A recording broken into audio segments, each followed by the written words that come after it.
stats in football are a funny thing, aren't they? Because usually they're used to back up the claim of someone. They pick the statistic to fit their narrative. But some of the stats, which are factual, just sound made up, don't they? We've got a few of them coming up in today's show. Welcome to the Tartan YouTube channel. This is my Premier League preview and prediction show. And this is a show where I like to see you guys get involved in the comments. So give me your predictions for the 10 Premier League games coming up over the course of the weekend. If you're new to the channel, please do subscribe and also drop a like on the video as well by clicking thumbs up, because that helps the channel out. Right, we're kicking off on Saturday at 3 p.m. We've got quite a few of them, actually. Brighton host Leeds United. Brighton got a really nice set of results. Played 9, won 3, drawn 3, lost 3. Something about that satisfies me. Now you're a Brighton fan, you're probably thinking, I don't like it. But it fits my narrative at the start of the season. They're consistently inconsistent. They're hard to call. They're hard to work out, Brighton. They're in good form. They go to Man U, play well for 10 minutes, find themselves getting beat comfortably, and then with 2 minutes to go, bang, it's 3-2 and they're back in it. A minute later, bang, it's 4-2 and they're back out of it again. That is the most Brighton thing I've ever seen. Unbeaten in 8 at home, though, so it's going to be a tough game for Leeds United, who got a really important win against my team, West Ham. They looked good in the first half, and in the second half, I think injuries took their toll. They sat back, they protected what they had, and they looked comfortable. The scoreline 2-1 always or usually suggests close encounter. It wasn't a close encounter. It was a comfortable evening for Leeds United, but an important 3 points on the board. This is a difficult game for them, though. I like Brighton. I think they've got a lot of good players. I like Herzler. But this is the type of game they have to win. If Brighton have aspirations of European football, which they should do, they need to get 3 points here. You can forgive them for dropping points at Old Trafford, but not winning at home to a promoted team or a team down at the bottom of the table, regardless of who they are, that's the games you've got to be winning. You want to finish above Aston Villa and Newcastle United, and that will be their ambition. They've got to get 3 points. I'm going to go with them for this one and say 2-1 Brighton, but I do think it will be a close game and a hard one to call. Burnley hosting Arsenal, not a difficult game to call, and it doesn't matter who plays Arsenal right now, you're going for the Arsenal win. It doesn't matter. Pick any of the 19 in the league, you're going to go for an Arsenal win. Well, I'm assuming you are, but I certainly am. They've conceded 3 goals all season. They've conceded 1 shot on target in the month of October in the Premier League. It's ridiculous. And the shot itself wasn't really a good shot or a good opportunity or anything like that. This Arsenal team are incredible at the minute. They're very, very difficult to beat. They're very difficult to stop. And even if you manage to get your tactics right as a manager, even if you get everything right and in open play you keep Arsenal out, they're dangerous at set pieces as well. It almost doesn't really matter what you do. They're too good. Now and again you come up against teams like that. But even the statistics, won 10, lost 1 of the last 18 away games in the Premier League. And the last 24 games against promoted teams, they've won 23 of them. Not only are they good, they are consistent. Now, Burnley, it's been a good month for Burnley. October was a really good month. Back-to-back wins against Leeds and Wolves. 2 big games for them. 2 big victories. A last-minute goal against Wolves last weekend as well. 6 points on the board. And that completely takes the pressure off. This is a free hit for Burnley. And I hate saying this, and I will get criticised for this. I always do. Some people will criticise me for this, but I don't care. It's my opinion. I'm standing by it. If Burnley get beat 1-0, that's a good result for Burnley. If they can keep the impact on the goal difference to an absolute minimum and lose by 1 goal, I think that's a good result for Burnley. It's a good result for Arsenal as well, as 1 step closer to winning the Premier League title. But I certainly wouldn't see it as a bad one for Burnley. I'm going to go Burnley 0, Arsenal 2. Crystal Palace host Brentford. Palace just 1 point from the last 3 league games. This is always going to happen in Palace, and it's going to get worse for them. I had a look at their fixtures. A lot's been made about their fixtures in December, and rightly so. They could be facing a possibility of playing 4 games in 8 days. I didn't even know that was allowed, but I had a look at the fixtures. Right enough, it's all penciled in because they've got the Carabao Cup, because they've got the Conference League and also the Premier League.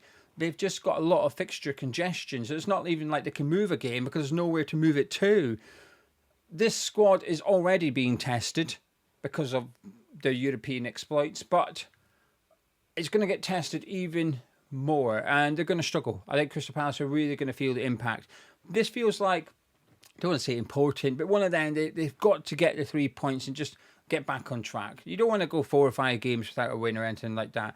The games that they have failed to pick up on points, they lost in the very last second away to Everton, and there was just a lot of fatigue kicking in. Got beat by Arsenal last weekend, you can shrug it off. But at home to Brentford, you want to be winning that one. As for Brentford, they're doing all right, aren't they? They're doing all right. 1, 3 or 4. Both these teams winning in the Carabao Cup as well during the week, so a nice morale-boosting win for both teams. But Brentford in the league, where the real test is for them, winning 3 of their last 4. Big test, big results, important results for everyone. Thiago's scoring goals, Shada's scoring goals, Utala's scoring goals. Pressure's off Keith Andrews a little bit. I think at the start of the season, I think there was almost this expectation that he's going to fail. I think a lot of people were waiting for it. And I quite like him. Every time I listen to him, I like him a little bit more. Unlike one manager in the league, the opposite is happening. I think this game might just be a little bit too difficult for Brentford. I'm going to say Crystal Palace 2, Brentford 1. However, I've been impressed by Brentford. And they're slowly edging their way out of the sort of relegation candidates for me. Never thought they'd go down, but I thought there'd be a relegation battle. And if they can be competitive against Palace, I think that's all right. Perhaps interesting, though, is that Brentford won both of these fixtures last season against Palace, despite how good they were. A good game at Selhurst Park on Saturday. Maybe that's the one I'll tune into. Then we've got Fulham hosting Wolves. Oh, dear. Neither team doing great, are they? Fulham lost 4 in a row in the league now, but at home at Craven Cottage, they've won 2, drawn 1, and lost 1. And then we've got Wolves. I mean, scored 1 goal in 4 away games this season. 2 points in 9 Premier League games. It is stinking. It is absolutely shocking. Now, they got beat in the Carabao Cup, but I think you can almost take positives from that as Wolves fans, that you scored 3 goals. Yes, you still got beat, but you're scoring goals now. That's an improvement on what they've seen. The performance against Burnley, I only seen the highlights. It looked like they were the better team in the second half, but to lose that in the last minute, that's the type of thing when you're down the bottom. It's a real twist of the knife, and it goes from miserable to incredibly miserable. But this could be the right fixture for Wolves. Fulham are not doing good at the minute, and I think this is the right fixture for Fulham as well, if that makes sense. Who would you want to play right now? If you're out of form, who do you want to play? Wolves and West Ham. You can't play them. Wolves can't play them. Probably West Ham, Fulham, Leeds maybe. Both teams will be looking forward to this one. Hard to call. I'm going to go down the middle. Fulham 1, Wolves 1. Surely they're going to win at some point, Wolves. But the absolute wild thing is here, Wolves still are not doing as bad as they were last season. I think it was the 11th game of the season they won. So even if they lose this one, and they've got 2 points from 10 games, it's still not quite as bad as it was last season, which shows just how bad the 3 promoted teams were, that Wolves stayed up by 17 points in the end, despite not winning until their 11th game of the season. Nottingham Forest host Manchester United. 4 losses in a row without scoring for Nottingham Forest in the league, but obviously only one of them under Sean Dyche. But they were horrific against Bournemouth last weekend. I watched the game. They were good against Porto. I enjoyed it. Felt a bit like, yay, Dyche has arrived at Nottingham Forest. And just a couple of days later, it was like, well, right, okay. Poof. I've got a few Nottingham Forest subscribers. I don't want to offend you, but for everyone else, come here. I'm going to say this. It might be a bit controversial. Honest opinion. What I seen from Nottingham Forest last weekend was worse than what I seen under Ange Postecoglou. That's all I'm saying. However, I'm quite confident Dyche will have got a few rockets out on that training ground. He'd only been there for less than a week before that game against Bournemouth, and Bournemouth are bloody good. Let's not remove the context here. Bournemouth are good. I think Dyche can get away with that one. I think the criticism will be and should be aimed at the players. They were horrific. Jesus was horrific. Gibbs White was horrific. Elliot Anderson was horrific. Milenkovic was bad for the second goal. The big personalities, the big players did not turn up. I don't think they get away with that. I think there will be a reaction from the Nottingham Forest players. But they're coming up against Manchester United. Since match week 3, told you there's a few random statistics that are factually they're true. These are true. Since match week 3, Man United have scored more goals than anyone else in the Premier League. Now, if you asked me to guess who'd scored the most goals since match day 3 in the Premier League, I wouldn't have picked Man U. I would have probably picked Bournemouth, if I'm honest with you. But certainly would have been Man U. And since then, only Arsenal have picked up more points. This Man United team are in form. There's no getting away from it. There's no doubt about it. That was a big win against Brighton. They were impressive in parts, but when you've got, and I'll keep saying it, I'll keep on saying, when you've got Cunha, when you've got Fernandes, when you've got Mbeumo, you've got a chance. No matter what the manager does, no matter how good Sesko plays, those three are fantastic individually, and they're starting to link up really well too. Man U, when they're on the pitch, will carry a threat. So to some extent, I shouldn't be surprised they're scoring the most goals, with those two in particular in the number 10s. Dare I say it, I've been quite impressed actually by the tweaks Amarim's doing and the performances Man United are putting out. This is a good test for them actually away to Nottingham Forest. I think it's a good test for Nottingham Forest. Maybe a vulnerable team, because while Man U are improving, I think it would be a stretch to say they're now powering or they're perfect. I think they're just better than they were. But the bar was low. They're now an average team. They need to keep improving and keep getting better. So I think it's a good fixture for both. A bit like the game that we've got at Craven Cottage. I'm going to say Nottingham Forest 1, Manchester United 2. That's what my gut says. And I'm listening to my gut on this one. Liverpool host Aston Villa. But before that, I don't know why I'm going on to the 8 p.m. game on Saturday, the 5:30 game. We've got Spurs hosting Chelsea. Now, here's the facts that when I looked at, I thought, nah. I went and double-checked. It's true. I promise you, this is true. I made a mistake with the Leeds fact a few weeks ago. I'm double-checking my facts here. Except the one I'm going to give you for Liverpool. I probably should have double-checked that one. But the Spurs one, I've got 2. Joint top scorers in the league. And they're third in the league. Now, I knew they were third. But the joint top scorers, that doesn't feel right. When I've watched them, they've been boring. Tottenham have been boring under Thomas Frank. But when I had a look, and right enough, there they are. 17 goals scored. Joint top goal scorers in the Premier League. There's other teams in 17. I think Bournemouth might be one of them. There's certainly at least one more team scored the same amount of one. But it just surprised me a little bit. Because this Spurs team just doesn't feel... I don't know, it feels a bit bland. I guess it's Thomas Frank's football. It's effective. It works. It's just not always thrilling.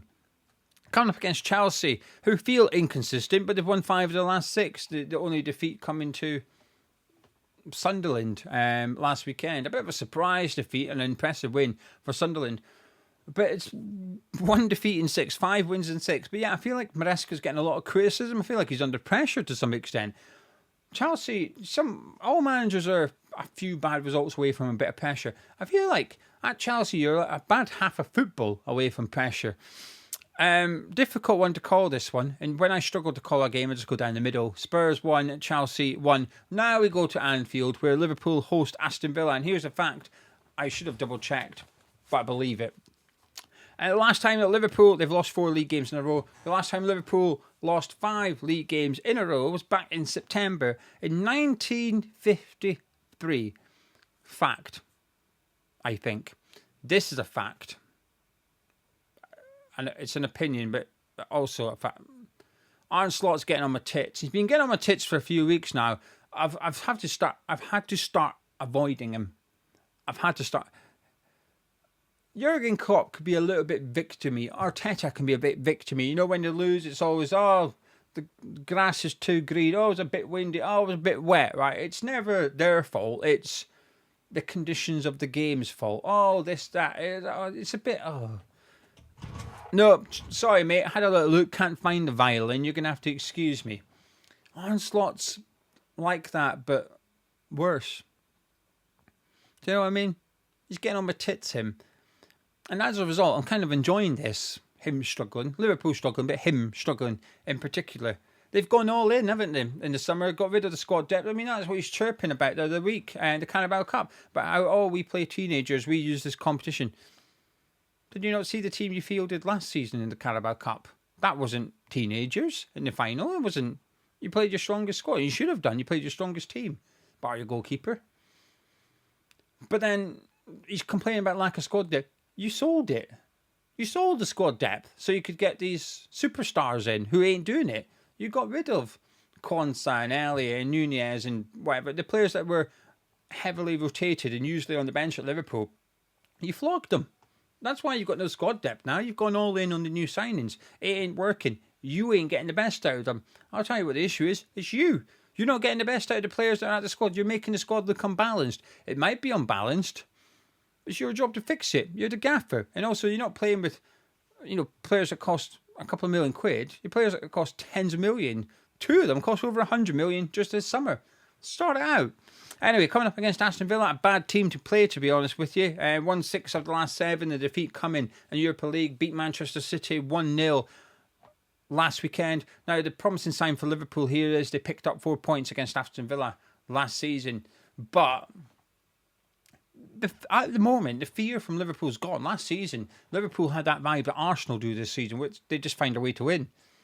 Well, actually, at the moment, it feels like teams are finding a way to beat Liverpool, and that's it. I think Aston Villa might just do the same. Emery, this is the type of game where Emery should be good. And I appreciate what you're saying on a minute. Last season, you just said Liverpool picked up. I mean, coming up against a side that's a little bit weak like Liverpool, Emery's got a good record. Like Villa, I've got a good record against Man City, for example. Emery's a good tactician. I'm going to say Liverpool 0, Aston Villa 1. My team take on, here we go. My team take on Newcastle on Sunday at 2 o'clock. If we lose, we've already broken some records for how bad our start to the season is. If we lose on Sunday, we break more records, losing 8 of 10 for the first time and stuff like that. It's hard to be remotely optimistic for this one because even Nuno's got everything wrong in the last 2 games, but even if Nuno got everything right, Nuno gets everything right for this game. His starting 11 that he's picked is the best it can be. I still think we get beat. Our centre-backs, the ones he's got to choose from, there isn't a good answer. There's not an answer there. They're not good enough. Our centre midfield, I don't think you can pick a combination of 3 that will be better than Newcastle's 3. I don't think we've got a striker that will pose a threat to Newcastle. That's the spine of you. That's right down the middle of your team. Now I say that because I think our sides are all right. I quite like our fullbacks. I quite like our wingers. It's just the spine of the team is non-existent and not good enough for Premier League football. And whilst Newcastle haven't won away from home yet this season, the first 3 games all finished 0-0. They didn't have a striker. This isn't an Arne Slot excuse. This is a genuine excuse. They had no fit senior striker. Walter Matt's there now. He's scoring. They got beat by Brighton the last time they played away from home. They've shook that off with a couple of wins at St James's Park. They're getting up and running. Their season is up and running now, Newcastle. I find it hard to see anything other than an away win and a comfortable one too. West Ham United 0, Newcastle United 2. And then we've got Manchester City hosting Bournemouth. I'm kind of looking forward to this one. The only reason I say kinda is because we play first. So I'll probably be in a mood by the time this game kicks off. But should we get a surprise win, then I'll really be looking forward to watching Man City host Bournemouth. And this is another fact. Man City have now lost 3 of their opening 9 Premier League games for the first time in 12 years. So the start to the season doesn't feel that bad. But it is. It is bad for Man City. I think it just shows the standards that Man City have set in the last 12 years. That's what it does. We spoke about a low bar earlier. Man City's bar is high. If they're not top, they're not doing well. That's it. Second place is not good enough for Manchester City. That's the standards that they've set. This should be a really good game. Coming up against Bournemouth, second in the league, but they've conceded the 4th most goals away from home in the Premier League so far this season. However, they've only lost 1 of 4. They're in good form, Bournemouth. This one should have goals. I'm looking forward to it. Manchester City 3, Bournemouth 2. Depends on Erling Haaland. If he's out, then I'm going to readjust my score. I'm going to give you 2. 3-2. If Haaland is out for the weekend, 2-2. And then Monday night, we've got a game of football, which I love. Hate it when it's my team. Love it when it's not my team. I love Monday night football. I know it gets a little bit of stick because they don't talk about the game very much, but that's what Monday night football is. Monday night football is talking about the weekend's action. It's not a build-up show. It's Monday Night Football. I'm looking forward to it. 6:30. I'll be there. Looking forward to Sunderland, Everton. Looking forward to whatever they're talking about for the weekend. It might be talking about West Ham if we get beat again and Wolves win. We'll be bottom of the table and stuff like that. But Sunderland hosting Everton, best ever start for Sunderland, equaling. So where Sunderland were in 1999/2000, that season, where Sunderland were after 9 games, they're there. Today, that's where they are. They're doing fantastic. Coming up against an Everton team who are a little bit out of sorts at the minute, haven't they? Won one of their last 5, lost 4 of the 5 away games so far in the league. It's not looking great for Sunderland. A couple of games now without scoring. Moyes is getting frustrated. I can understand why. Now, one of those games, of course, were against Manchester City. I'm willing to discard that one. I'll be kind. And they've had a couple of tough games, Everton have. But, Spurs made light work of them. A couple of goals from set pieces. Yeah, it's difficult. They're going to want to get points on the board soon, Everton. This ain't an easy game. Sunderland are confident. Libri last weekend changed your team a little bit, going to like a back 5 out of possession, using Hume as an auxiliary sitting midfielder as well. That's an impressive, to go to Stamford Bridge and win. I don't care if it's the last minute, it doesn't matter. What matters is to score at full-time whistle. That's really impressive. Sunderland 2, Everton 1. It's got to be, innit? You got to go with, you don't have to go with the foreign book. It may not be a Sunderland win, but I think it will be. Stadium of Light will be buzzing on Monday night because I'm noticing, I like to pick up on what fans are saying in the comment section and who they support. And Sunderland fans are still not getting carried away. They're saying, I've got a bit of hope we might stay up now. As a neutral, I'm like, what? You're definitely staying up, right? I'm incredibly confident Sunderland is staying up. But they're still so humble and so scared. And they're enjoying it while it lasts, which is important. But I think as a result of that, Monday night, because they've still got a little bit of fear, it could go wrong. And it can, I guess, factually, it can. But also because they're doing so good, I think both things make for a really good atmosphere. Because it's like, right, the boys need us. Let's get behind the boys. We're not over the line yet. But at the same time, it's going to be like, we're playing fantastic. We're getting brilliant results. Let's turn up. We're in a party mode. But it's also serious at the same time. I think it's a good combination. If you want an atmosphere, I think Sunderland, the Stadium of Light, I think they've got the cocktail as to what they need for the perfect atmosphere on Monday. I'm looking forward to this one. So I'm going to stick with it. Sunderland 2, Everton 1. Time for you guys to get involved. Give me your predictions in the comment below. And if you're thinking, hang on a minute, you've got 2 weeks now. You've not given us the winner. I'm pushed for time this week. I promise you I will catch up. You've got a geo promise. 3 people will be getting a random shout out from not a random shout out. They'll be getting a shout out from a random Scotsman. That's it. Next week. Thank you very much for joining me. I'll catch you in a bit.